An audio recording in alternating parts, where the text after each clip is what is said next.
श्रीलक्ष्मी गणपति स्तोत्रम्। ओं नमो विघ्नराजाय सर्वसौख्यप्रदायिने दुष्टारिष्टविनाशाय पराय परमात्मने लंबोदरं महावीर्यं नागयज्ञोपशोभितम् अर्धचंद्रधरं देवं विघ्नव्यूहविनाशनम् ओं ह्रां ह्रीं ह्रूं ह्रैं ह्रौं ह्रः हेरम्बाय नमो नमः।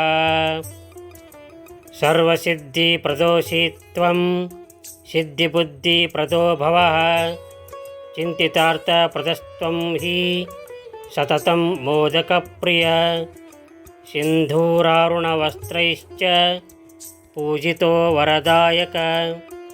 इदं गणपतिस्तोत्रं यः पठेत् भक्तिमान् नरः तस्य देहं च गेहं च स्वयं लक्ष्मीर्न मुञ्चति। इति ಶ್ರೀಲಕ್ಷ್ಮೀಗಣಪತಿಸ್ತೋತ್ರಂ ಸಂಪೂರ್ಣಂ। ಈ ಸ್ತೋತ್ರವನ್ನು ಪಾರಾಯಣ ಮಾಡುವುದರಿಂದ ಆರೋಗ್ಯ ಸಿದ್ಧಿ ಮತ್ತು ಧನಪ್ರಾಪ್ತಿ ದೊರೆಯುತ್ತದೆ. ಈ ವಿಡಿಯೋ ನಿಮಗೆ ಇಷ್ಟವಾಗಿದ್ದರೆ ಲೈಕ್ ಮಾಡಿ, ಶೇರ್ ಮಾಡಿ, ನಿಮ್ಮ ಅನಿಸಿಕೆಗಳನ್ನು ಕಾಮೆಂಟ್ ಬಾಕ್ಸ್ನಲ್ಲಿ ಬರೆಯಿರಿ ಮತ್ತು ಹೊಸದಾಗಿ ನೋಡುತ್ತಿರುವವರು ಸಬ್ಸ್ಕ್ರೈಬ್ ಮಾಡಿ. ಧನ್ಯವಾದಗಳು.